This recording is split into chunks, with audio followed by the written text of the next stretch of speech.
Good evening, everybody. Welcome to the Choir Directors Academy. I am your host, Angela Elaine. It's another Wednesday. God has been good to us, and He blessed us to see another day.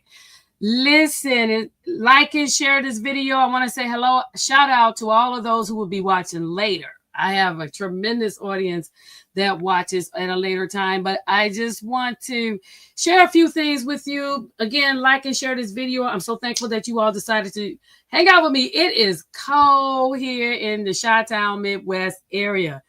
It is chilly. All right. So that's why I got my turtleneck on. I mean, I got the heat on. I'm not a person that likes heat. I mean, when the temperature is over 70 degrees, that's hot for me, right? I got it set to 72 and I got a turtleneck on. I'm like, it's cold. Oh my God. But I'm glad to be alive. I'm glad to notice that there is cold. Listen, like and share the video. Glad to see you. Hey, Isaiah. Glad you had a decent day today. Hey, Tommy. Good to see you. All the rest of you. I don't know who else is out there. When I say there is people out here, it's because I'm on 3 platforms at the same time. So it gets, the particular platform I use gives me the total amount of people. So when you hear me, I mean, on the page you're on, you may not see that many people, but I'm looking at the total number. But I am glad to be here. Listen, let's recap. I'm tired. I am tired. Hey, Brony, I see your name. I am tired, but let's recap last week. We had a very, very, very good section on last week. I mean, the comments were absolutely phenomenal. I'm going a little light this week. I still have a lot of subjects that I need to talk about. They're kind of heavy. But I wanted to get something a little light and talk about today. It's actually not light.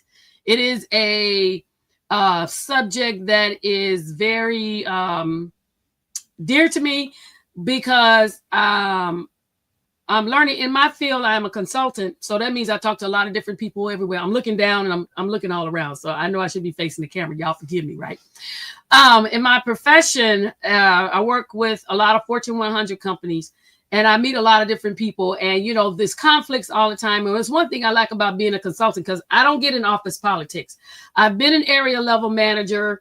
I've been a senior staff, everything, and I just don't like office politics. I just don't. So in my particular role I'm in now, I don't have to deal with that. But yet, because I'm an outside party, they call me to, kind of sit back, and I'm like, you kind of listen to this stuff and you're just sitting there looking like, why did you say that? You didn't have to do that. I'm noticing that the trend now is people really don't know how to talk to people. I mean, you don't have to be rude or arrogant or whatever. Somebody say something out of the way to you. I do understand there are bullies. Okay. I've been one of those people that have been bullied, and you have to stand up to them. I'm not telling you not to stand up. We see all different times in the Bible where Jesus stood up and let them have it. But even now we have to be graceful when we do it. I mean, I stand too, and I'm very firm, but at the same time, I don't lose my dignity. All right. And that's what I'm beginning to see. So I want to recap the previous weeks, right? I want to recap them. Yeah, I know. Be quiet, Priscilla. Tommy said, whoop, whoop.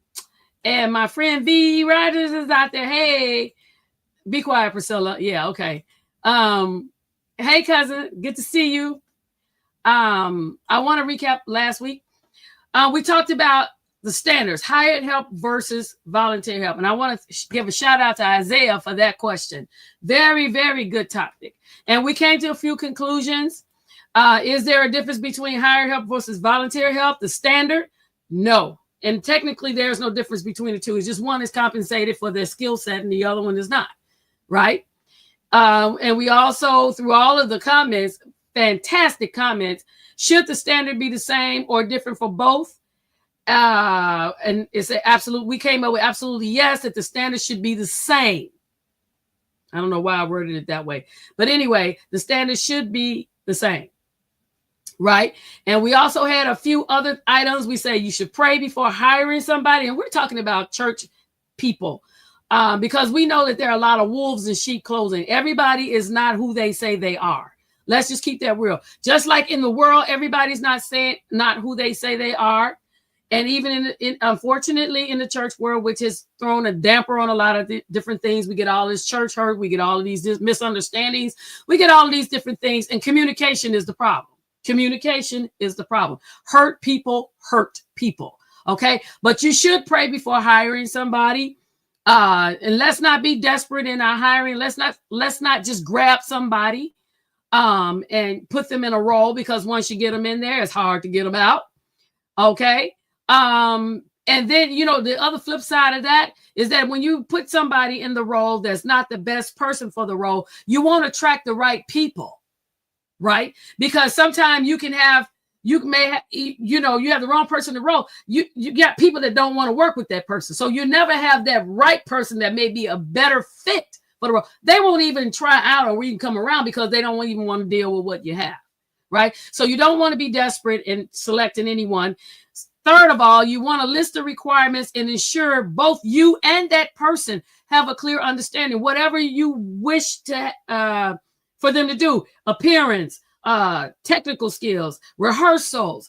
When you have public appearances, do you expect them to come or not? Are you paying them extra? Or are you including that in their salary? I mean, we need to know. We need to know. So you need to make sure that they have a clear understanding, because so many times communication is just faltering these days. You can't assume somebody knows something. Even when I'm talking to people in my line of work, I tell them all the time, I'm not talking to you as though you're ignorant, you don't know anything, but I cannot afford to assume anything, because that one time I assume boom, we all missed the deadline because you didn't understand what was going on. So you make sure that your conversations, your communications are clear. You as the deliverer need to make sure that you remain calm. I know, and let's just say this right here. We all are human, and there are sometimes that it gets out the gate before you intend to. You say something in a way, you look a certain way when you say what you say, and it just makes everything worse. I understand that we all make mistakes, okay? I'm not saying that we're infallible and we're not going to make any mistakes. But if we take the time to think, a lot of times we react. Today, I'm seeing that people just react. They don't even think. You just destroy somebody's property and then dare them to do something. Well, everybody is not in the right frame of mind. And that's why I'm saying we need to pray. We need to make sure that we have a clear understanding with those people and not get too common. Buddy Gill made a comment on last week that really struck a chord with everybody. And I wanted to recite that on today. He said, I think many of us get so common with each other until we lose sight of the position that people hold, and the respect of those positions are lost. And that's very true. Sometimes we get very common with somebody and, we get on the first name basis. You forget, some people are like that. I'm one of those people. I don't forget who you are. No matter how we talk, no matter how much you trust me or whatever, I always try to maintain a little difference. Not that I don't trust you, but I want to maintain that respect between me and whoever. Even with my sister, she's my sister and I love her. She's my ride or die, but I yet maintain that respect. I have to respect her. And I want that respectable distance to always be there, because you want to treat people in the way that you want to be treated. If you want to be heard, then you have to make sure you have an ear to listen to somebody else. Okay. Let me get a couple of comments out here. Shanita, she's talking to my sister. Priscilla says respect is key. Yes, it is. Respect is very, very, very, very, very, very important.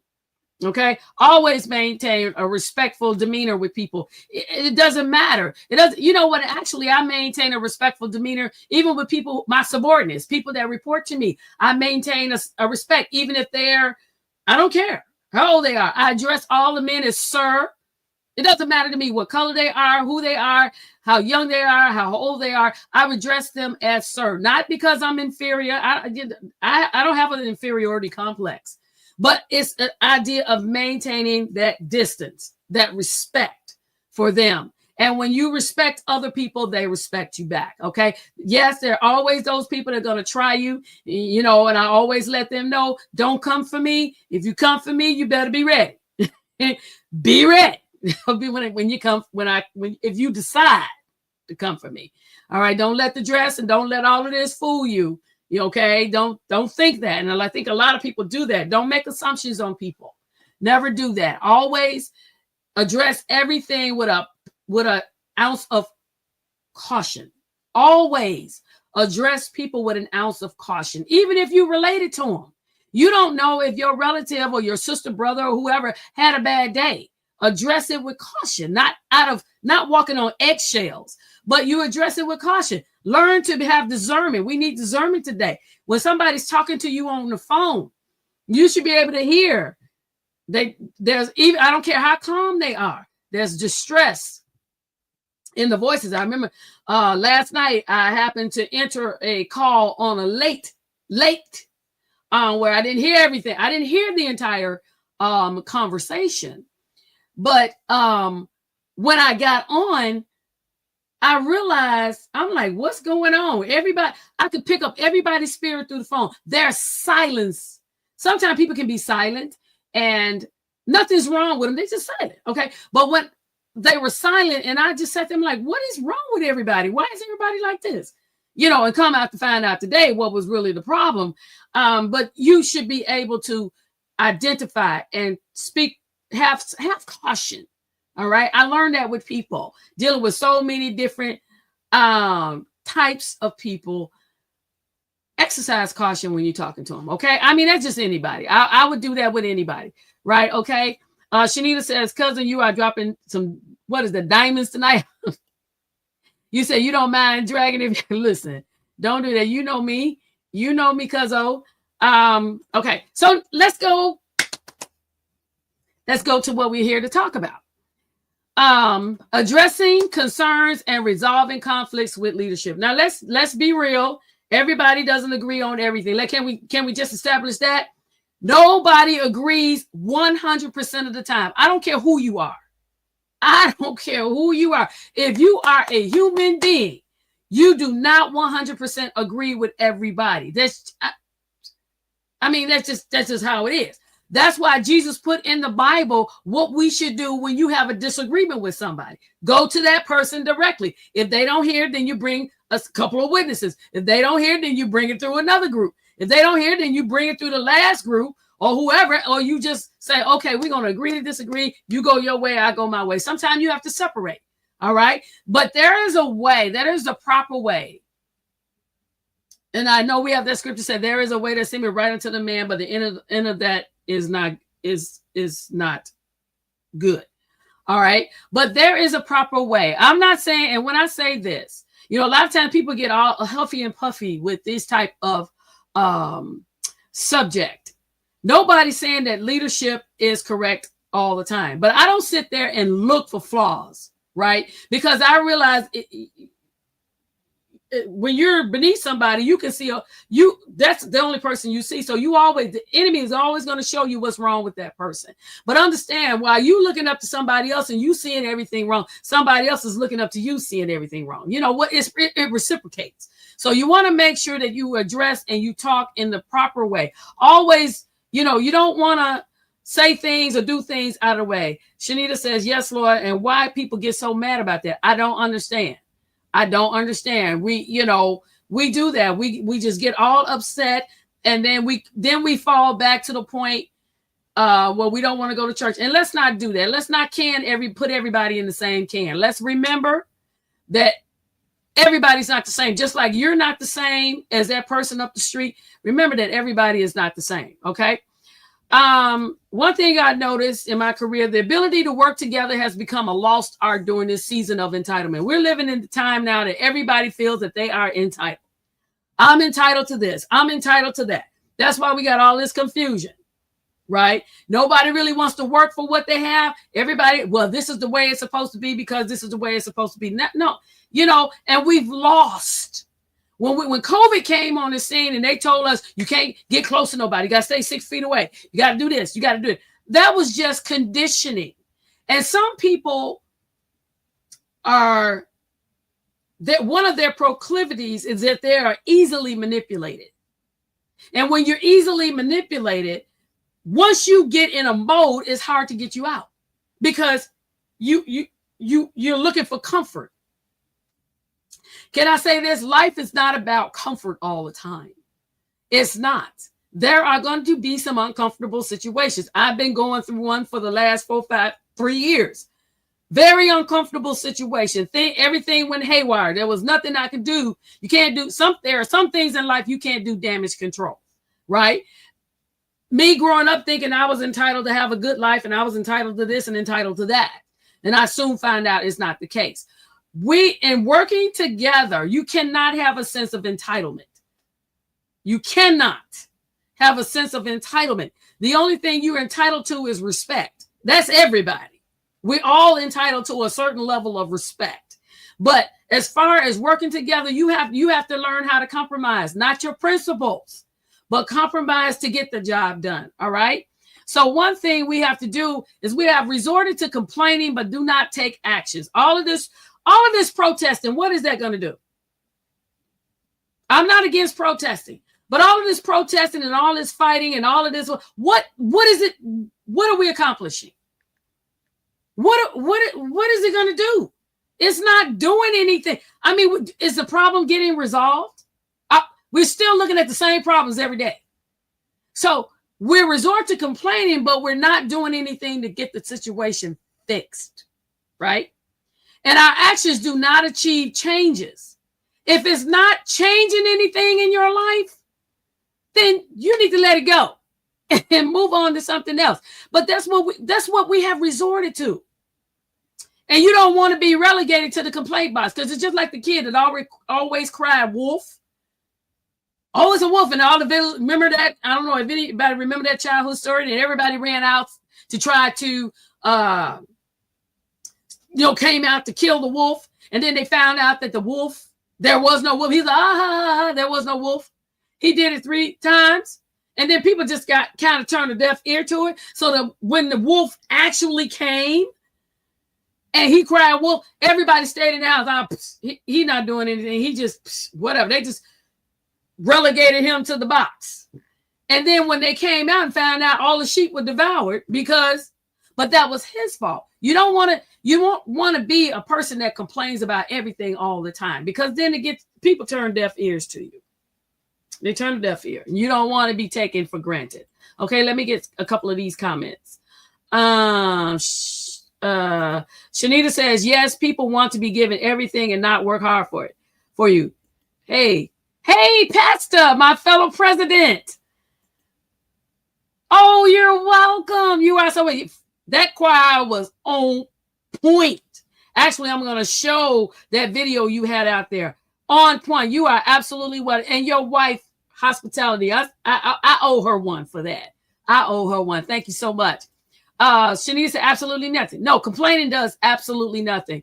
Priscilla says complaining pleases our flesh because we want to feel relevant, but it accomplishes nothing. Pleasing the flesh. And a lot of times when we get into all of these different arguments and all of this different stuff, that's exactly what we're doing. We're pleasing our flesh. Let's move on, because I don't really want to be that long on tonight.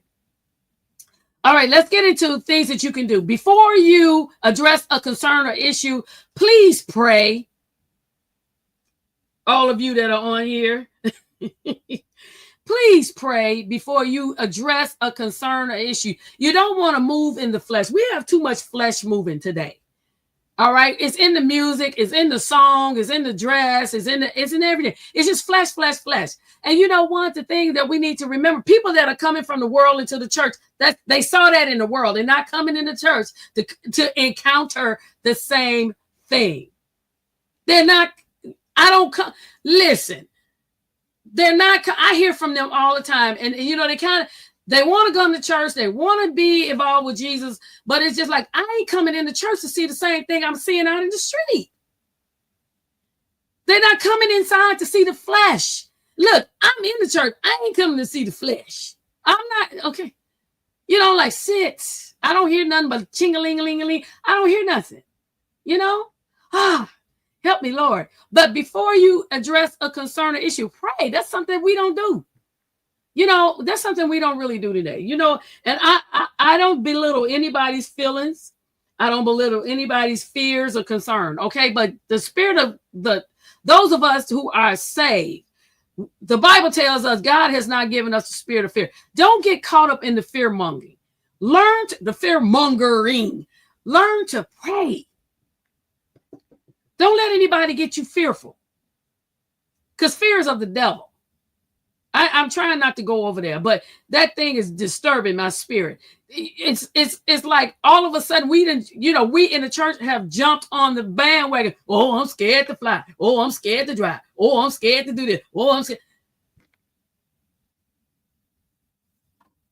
I'm wondering. I'm like, if you must not be spending a whole lot of time praying, because there is no way you should be. Now, here's the thing. I'm not going to stop doing anything that God has given me to do. If God cannot keep me, then I don't need to serve him. Bottom line. That's how I feel. If God cannot keep me and protect me while I'm flying in the air that he created, then I don't need to serve him. Let me go get another God. If my God can't protect me when I'm driving in my car, then I don't need him. If my God can't protect me from all of these diseases in the air that they don't even have names for, I don't need him. If you're going to pray, then walk in faith. Walk in faith and not in fear, people. Don't let nobody make you afraid. Afraid. God has not given us the spirit of fear. That is of the devil. That is of the devil. I just had to get that out. That's been in my spirit. And the Lord keeps telling me, say it. And I'm like, nah, I don't want to say that. But I'm just telling you, if you believe God and you trust God, believe me, if he don't want you going somewhere, he gonna block it. Ask my sister. If he don't want it going, and if he don't want you going somewhere, boom, he will block the way. And I tell God, and I pray every time before I go anywhere, and I travel across the globe. I go anywhere. I tell the Lord, Lord, if you don't want me to go, if harm is going to come to me, then just block it. I don't care. I can go somewhere here. I don't care. I don't have to go over there. I don't have to go to Europe. I don't have to go over there. I can go. I stay home in America and go somewhere. I don't. Okay. And you know what? There have been times where he blocked the way. He's blocked the way. I had my tickets. My sister said we was on our way to France. We had our tickets. We had our hotel. We had everything. And God told us, it dropped in both of our spirits at the same time. Don't go. It's not time for you to go. Okay. And you know what I did? We canceled the hotel. She sold her room to somebody else that wanted to go. She sold her room. I canceled the hotel. We called the airline and they gave us a voucher. We saved the tickets till we went somewhere next year. I don't fear. I don't have time to fear.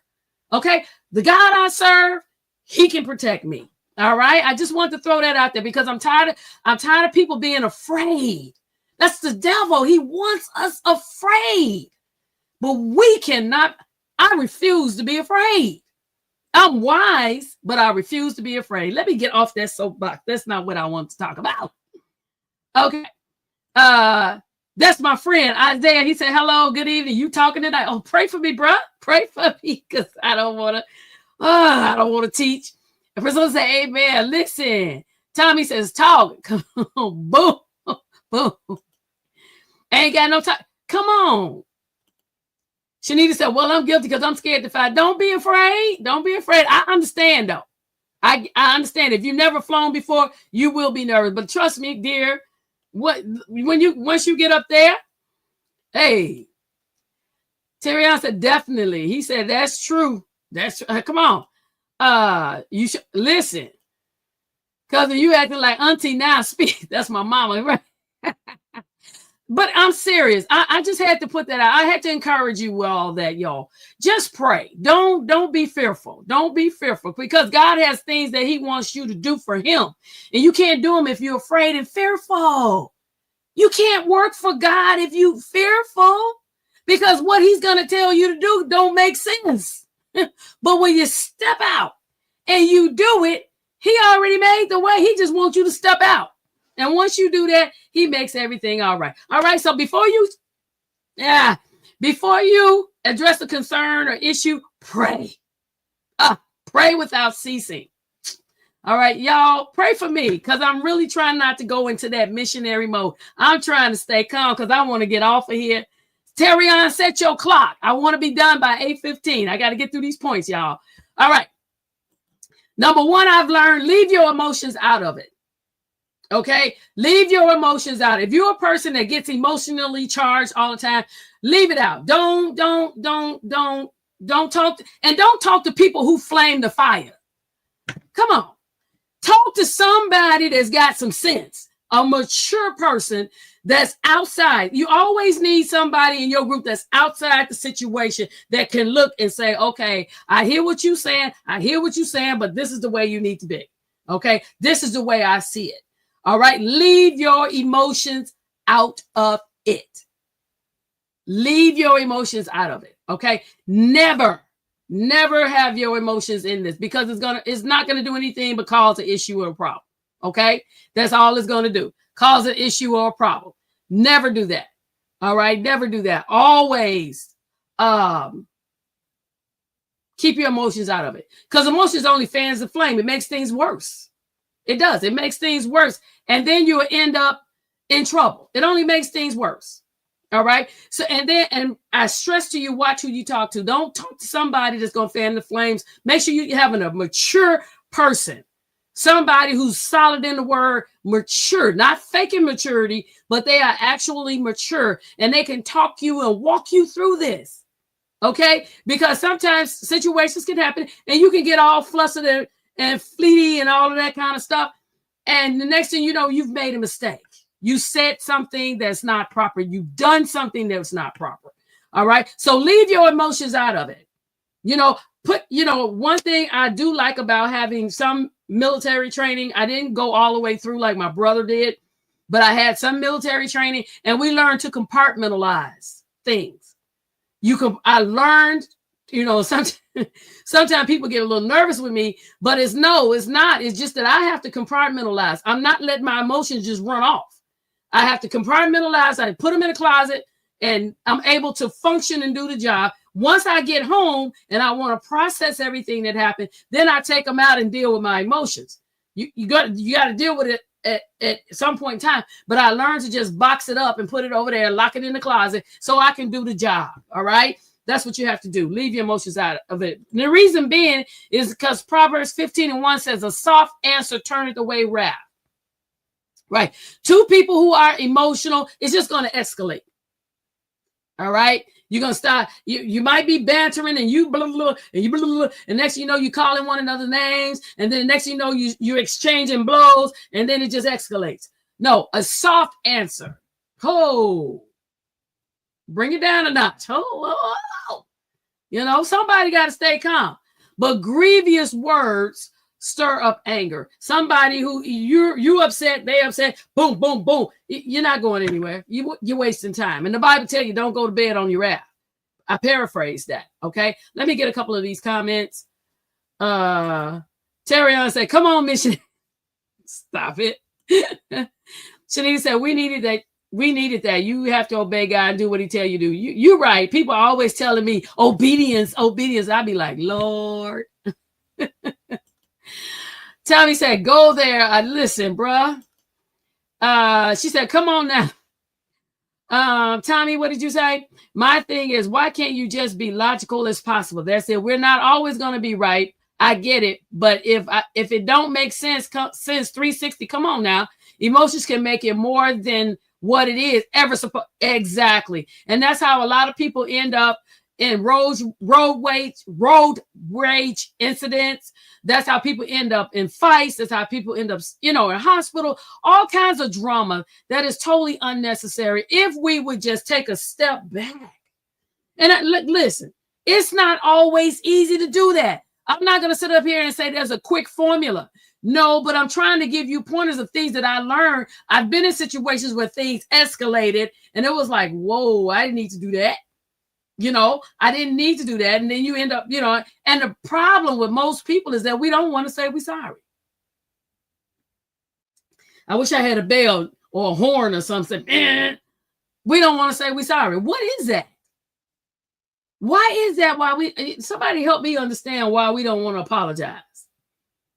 Who convinced us that apologizing it shows a sign of weakness? Who convinced us of that? Who convinced us of that? That apologizing to somebody is a sign of weakness. No, actually, it's a sign of low self-esteem. You're afraid to be wrong. Let me tell you something. You're going to be wrong at some point in time in your life. I mean, I hate to go to the auntie mode, but you're going to be wrong at some point in time in your life. You're going to be wrong. And they're going to catch, and everybody going to know you wrong. So you're just going to sit there and keep going on. And then, they have all these thoughts in your mind. Oh, everybody looking at me, everybody. No, just look, mad respect for somebody that stands up and I've been wrong. I don't have a problem with it. Like I said, I don't have a problem with it. If I'm wrong, I'm wrong. Okay. You know what? Honestly, people have more respect for you when you can admit you're wrong.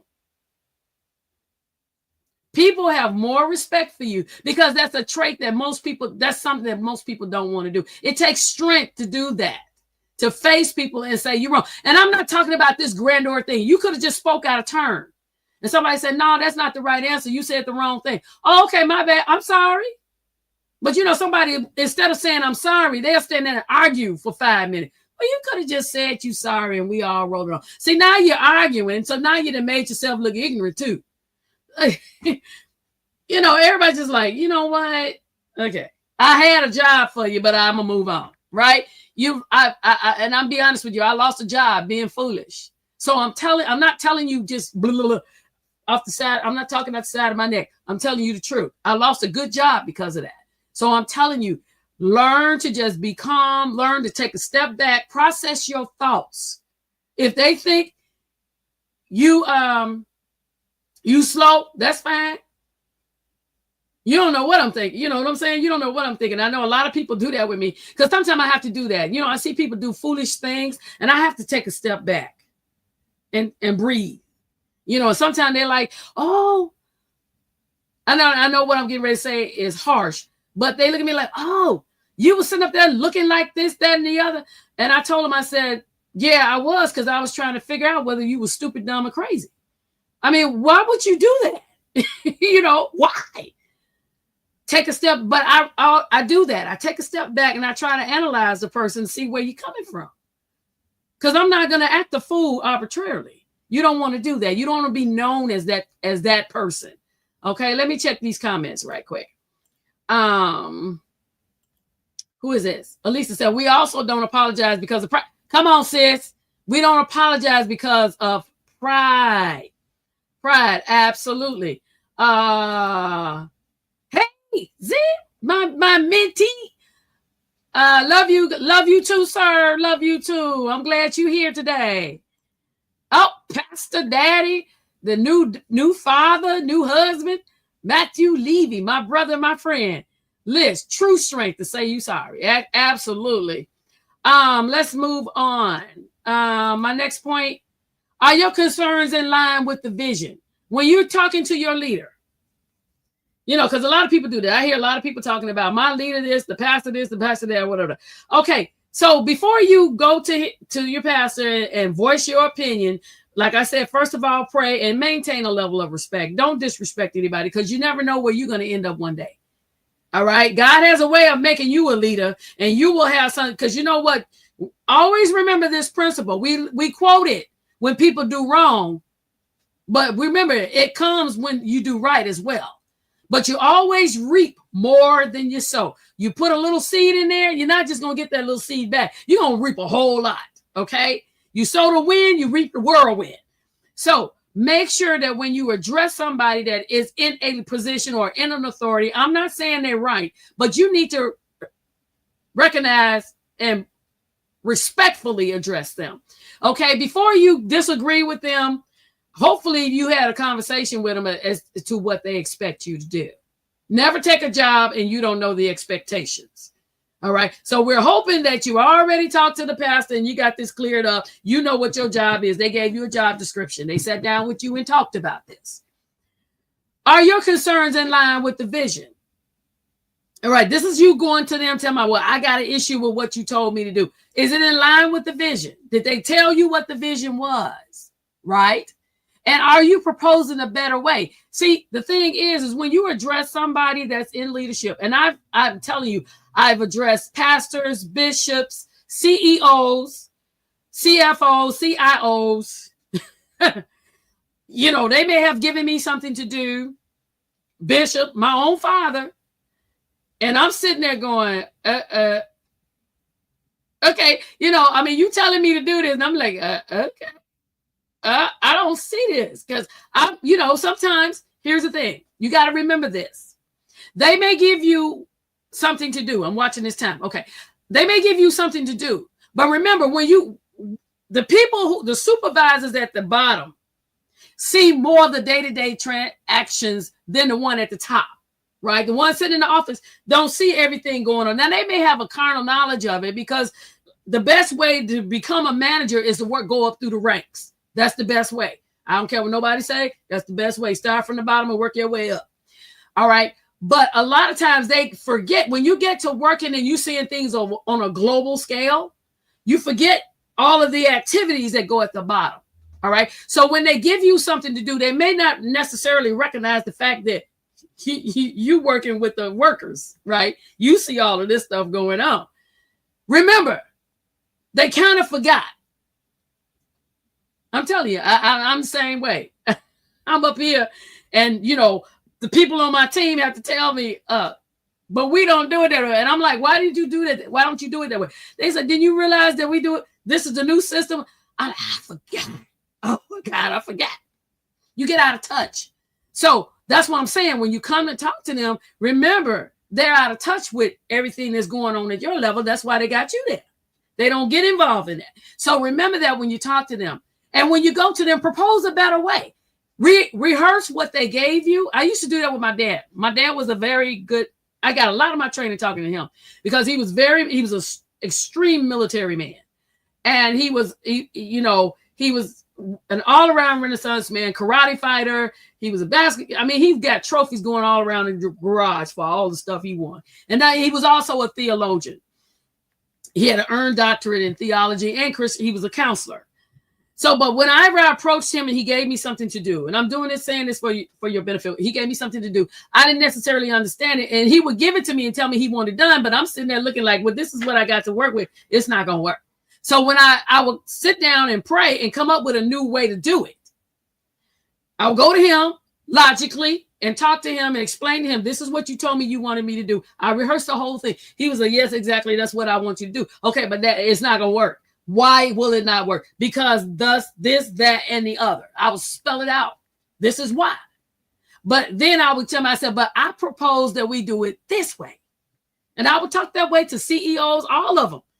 Your title don't scare me, but I understand respect. I understand position. You know, when you got that military training, you understand protocol, chain of command. And I explained it to him. And then he was like, oh, well, that makes sense. Do that. I'm telling you, when you talk to them, rehearse whatever they gave you, then propose something else. Give them an option. But if you walk in there with this attitude that this is messed up, you don't know what you're doing. See, now you're stirring up grievous words. You're stirring up anger. And you're causing confusion. All right. Are you with me? Or am I by myself? Y'all with me? All right. I see a lot of, like I say, I see the mass. I see a lot of you on here. So I'm assuming what I'm saying is helping you out. Okay. Another thing, remember, just as you want respect, you should give it. The Lord rewards us based on how we act, not the other person. All right. You make sure that you are addressing the issue in a proper way. God is going to bless you for what you do. If they act the fool, that's got nothing to do with you. Always remain calm. Always sit there and remove your emotions out of it. Like I said, learn to compartmentalize. Move your emotions out of it.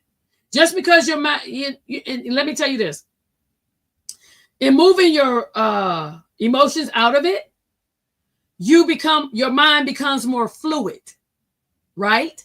You're noticing everything around you. You're noticing the atmosphere. All right. Your spiritual senses can do more work when your emotions are out of it. Right. You're aware you can read a person better. I'm telling you, you can read them better but when you're emotional, you don't see anything. You don't know anything. It's like having blinders on. You can't see. But when your emotions are out of the picture, I'm stressing that. You become more fluid in your spirit and in your mind, and you can see and you can hear. Okay. I got one more and I'm going to be done, y'all. I plan to be done by 8:15. Okay. Priscilla says, reap a harvest. Yes, you going to reap a harvest, whichever way you go. He said, I like that advantage. You always reap more than you sow. Seriously, you do. And Zaire said, thank you, my mentee. Thank you. And Tommy Teffer said, witness. Come on. I got my last point, y'all. I'm doing real good. It's almost 8:15. I'm trying to keep it under 45 minutes. All right. Write down your concerns clearly. When you talk to anybody, never try to address concerns off the top of your head. It's never going to work. Because when you try to think of things that you want to address with that person, you opening the door for your emotions to come in, and then you just messed the whole thing up. You just messed it up. Write down, boom, 4 or 5, whatever it is, write it down. Whatever your concerns are, whatever you have an issue with, write it down. Write it down and give the reasons why. Add structure to what you're saying. Amen. Add structure. Don't just let your thoughts go willy-nilly, because then you're not going to make sense. Okay? You're not going to make sense. You want to make sense. You don't want them sitting there looking at you like deer, like you just waste my time, looking like deer in the headlight. They don't know what you're talking about. Write down take your time, pray first, but then write down all your concerns and then give your reasons why things won't work. And then behind that, give them options or offer recommendations. You'd be surprised. I'm telling you, you would be how you disarm a person when you're calm and you're addressing them with you. Because automatically when you walk in there and say, can I talk to you for a second? Guards are already up. What you want to do is disarm the guard, help them to bring the guards down so you can have a fluid conversation. All right. I mean, that's anybody walking to, can I talk to you for a minute? You already, depending on how they address you. If they smiling or whatever, you might raise the guard up just a little bit. But if they looking stern, you all the way up, because you don't know what's coming. You want to be protected. Okay. So you want to write down your concerns clearly, give your reasons as to why, and also give recommendations, everybody. Give recommendations. Don't just come in there and tell somebody you don't like what they did and blah, blah, blah. And they looking at you like, then you get relegated to the complaint box, right? And that's a bad place to be, because nobody's going to pay you any attention. Nobody's gonna, you too much, you got too much baggage. But what you have to do is get healed inside, learn yourself, understand communication is key. I know they killed it with COVID, and this pandemic kind of made everybody go, whatever, flighty, you just fly off at anything. You don't want to do that. That's not a mark of maturity. That's actually childish, very childish to do that. I see grown people, you 50, 60 years old, and you falling out in the floor because somebody told you couldn't have something. I don't know. It's just the forces at work. All right. But we who are called of Christ, we are to exercise the benefits of the Bible and show the world a better way. Believe me, somebody's watching you. Somebody is looking for you to be an example of how they should be. And when people see somebody acting in the way that they should be, it'll catch on. It'll catch on, because it'll show, if we don't approve of bad behavior, it'll stop. People only do what they do because we give relevance to it. We share it. We promote it. We do all of these different things. And that's why we see what we see. But if we don't give it the credence that it's looking for, or the attention that it is looking for, it'll die down and it will cease. And when it's all over, you'll be the one standing. Trust me. As they say, trust me. Several times, I've been a PK for over 40 years. People are people. And if you address them in a certain way, some people you get to, and that's why, I thank God for discernment. And it has developed over these years. I've learned how to read people, because it's like, you see a whole lot being a pastor's kid. You see a whole lot. And I thank God for every ounce of experience. I hope I said something to help you on tonight. Listen, I'm cutting off. I said enough. It's enough for y'all to cook a good meal with. All right. So let all of them saying marinate. Go back and review the tape. Thank you all that are viewing this later. You can rewind and go back and see it. A lot of good points were made. And I appreciate you all hanging out with me on today. Let me get this last comment. Oh, my dear cousin. He said, keep on teaching, cuz. My dear cousin, Jimmy Lee. Thank you. Good show and teaching. Thank you, sis. I appreciate you. Appreciate you, cuzzo. Appreciate you. Tommy's there. Pastor Matt. Appreciate you. Thank you all. Elisa, thank you for being here on tonight. Thank you, everybody, for what you did. I appreciate you. Listen, like and share this video. Tag some folks and let them know. Thank you, Tommy. Love you too. Everybody be blessed. Love y'all. Listen, I'll be back next week with another good topic. Oh, yeah, I got a whole lot of good stuff to share with you. Okay. Listen, love all y'all. Have a fantastic week and peace.